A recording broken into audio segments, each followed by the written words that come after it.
Hello, I'm Luke Coasters, and today I'll be continuing the series in which I review my top 20 coasters, and this review is of my 10th favourite coaster, Lightning Run at Kentucky Kingdom. Lightning Run is the only Chance Hyper GTX ever built, which opened when Kentucky Kingdom reopened in 2014. From its opening, it's received stellar reviews from enthusiasts, and it still does to this day. I'd say now some of the hype for the coaster has died down, so when I visited the park in August 2019, I didn't go in with high expectations at all, especially since I'd recently heard such mixed reviews about it. So from off-ride, this ride looks so impressive.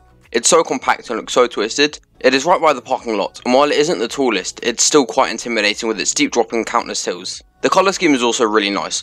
While the blue and black colours are overused, they always look great and fit the ride so well.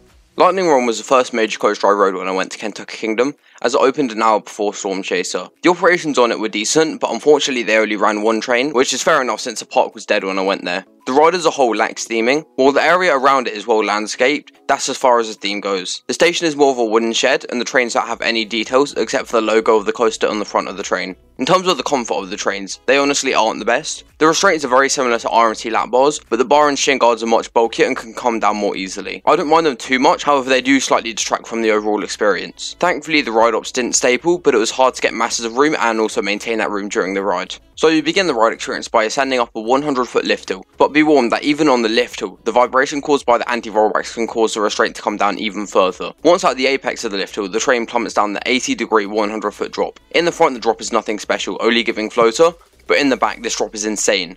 The crest of the lift hill and the drop is so tight, so you're launched out of your seat in an extremely violent and strong moment of airtime. The ejector pins you against your restraint whilst being flying out of your seat, making for one of my favourite drops ever. It actually feels very similar to the drop on Maverick, albeit on Lightning Run the ejector is slightly weaker. However, the lap bars make the airtime moment more comfortable and more fun as there's more upper body freedom. The airtime on the drop is also surprisingly sustained for its size. This is because the pull-out comes so late, so you're just flying out of your seat for over a second while experiencing one of the strongest ejector moments out there. After experiencing this powerful airtime, you're slammed back into your seat in this tight pull-out. You experience crushing positive Gs which compress you into your seat, creating a juxtaposition in force seeing as you've just experienced some really strong airtime. I love how sudden the transition from the airtime to the positives is, making the contrast between the forces feel even more stark, and it actually accentuates both the airtime and the positive Gs.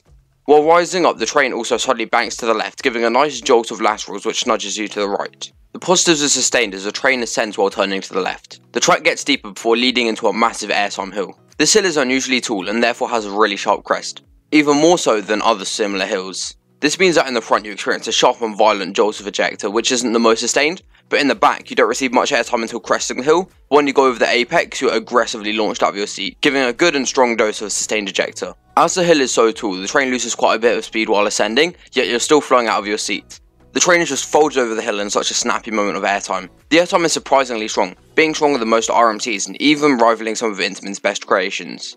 After being flung out of your seat for a couple of seconds, you enter another, less intense valley, but it still pulls some good forces. The train then rises up and banks to the left, whipping riders to the right in a good moment of laterals. The train then whips around a tall yet compact overbank, and while it lacks strong positives, it carries some good speed around it, making for an overall fun element. The positives build slightly throughout the element before whipping out of it and banking to the right, giving another moment of laterals which flings you to the left. The following right hand turn is so tight, packing a strong punch of positives.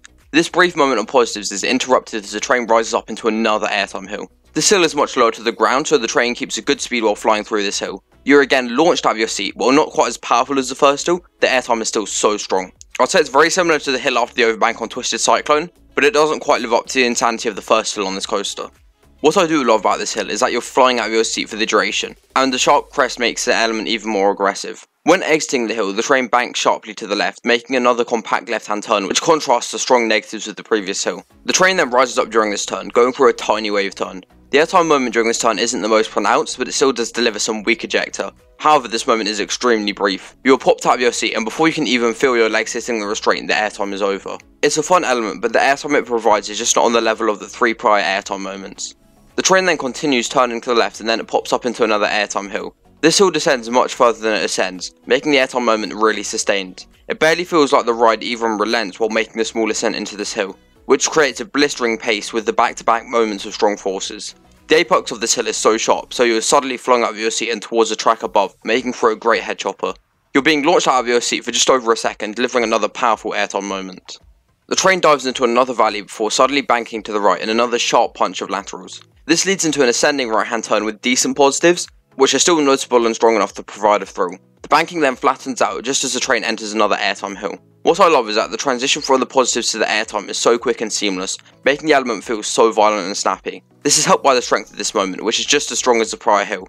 And then the laterals on top of this make for such an energetic and belligerent element. Unfortunately, the exit to the hill is tiny, meaning that the airtime isn't the most sustained, but honestly I enjoy this small and aggressive pop of airtime to break up the positive forces.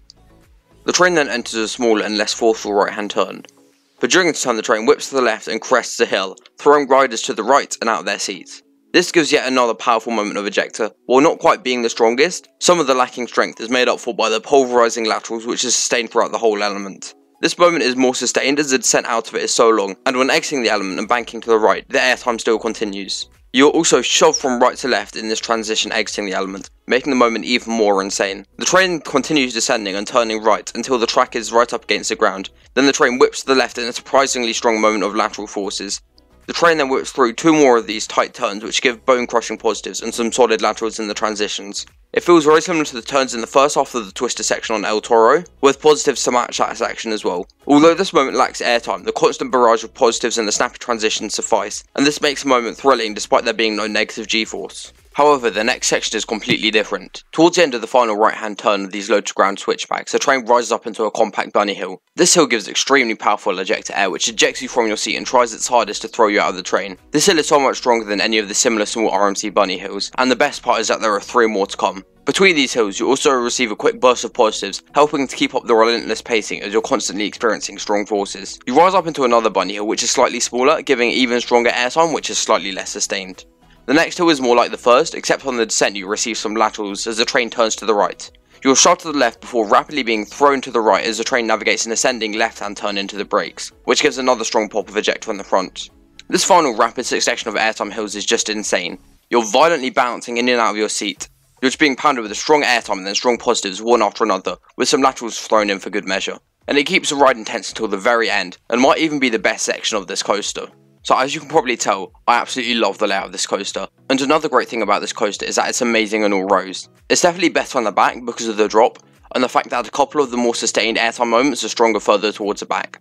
However, the airtime in the front is still really strong and aggressive, so you can't really go wrong with where you sit on this coaster. Lightning Run is also one of the best paced coasters I've ever ridden, which is weird seeing as it has a fairly long duration and a short height, but it manages to maintain its speed so well and every element delivers strong forces. This ride is a constant barrage of strong forces in every direction, which makes for one of the most intense rides I've experienced. Some people complain about the more boring middle section as it's raised up so high above the ground, but I didn't see a problem with this middle section, as every element in this section, except for the wave turn, has strong ejector airtime, but even the wave turn still has some weak ejector. And you know when the dead spots on this ride still have ejector, then it's bound to be a fantastic ride. In a way, Lightning Run feels like an RMC with positives, but I think that it also has its own unique character, which helps it stand apart from other similar sized rides which also focus on airtime. For me, this coaster is a weird blend between RMC and Intamin. It has a strong snappy airtime of RMCs, and in fact it does it so well that the airtime on this thing is stronger than on most RMCs with the exception of maybe Lightning Rod and Storm Chaser. The coaster also features the strong positives of an Intamin, with them being especially reminiscent of the positives on Maverick, but maybe not quite as strong, but they still hold their own. Like many enthusiasts, I wish more of these rides were built. They take up a tiny footprint while providing strong forces of major thrill coasters, yet the whole family can enjoy it. This ride is honestly an improved version of an RMC. It does much of what an RMC can do, while also having strong positives, which make the ride feel even more dynamic and intense. I prefer this ride to over half the RMCs I've ridden, which is crazy seeing as it comes from a relatively unpopular manufacturer which mainly focuses on family rides. Unfortunately, this ride is completely overshadowed by Storm Chaser, which is in the same park, which is part of the reason why I think it's so underappreciated by many enthusiasts. And that's also why it's probably lost the hype surrounding it in the first 3 seasons of operation. And even I'm guilty of not appreciating Lightning Run enough, as I only rode it 4 times during my day at Kentucky Kingdom, which is a tiny amount compared to my 38 rides on Storm Chaser in that day. I can see why some people don't like this coaster, as the restraints can come down easily if you're not careful. However, this is more of a problem for the large guests, and so for me it's not much of an issue, and also the layout makes up for these flaws. I have absolutely no problem with giving Lightning Run a high score of 96 out of 100. I wasn't even expecting this coaster to crack my top 20, but it was such a high quality that it managed to land a spot on my top 10, and this ride is definitely deserving of that spot. So I would love to hear your opinions on Lightning Run in the comment section below, and if you enjoyed this video and want to see more videos like this, then make sure to like and subscribe, as I post roller coaster content on a semi-regular basis.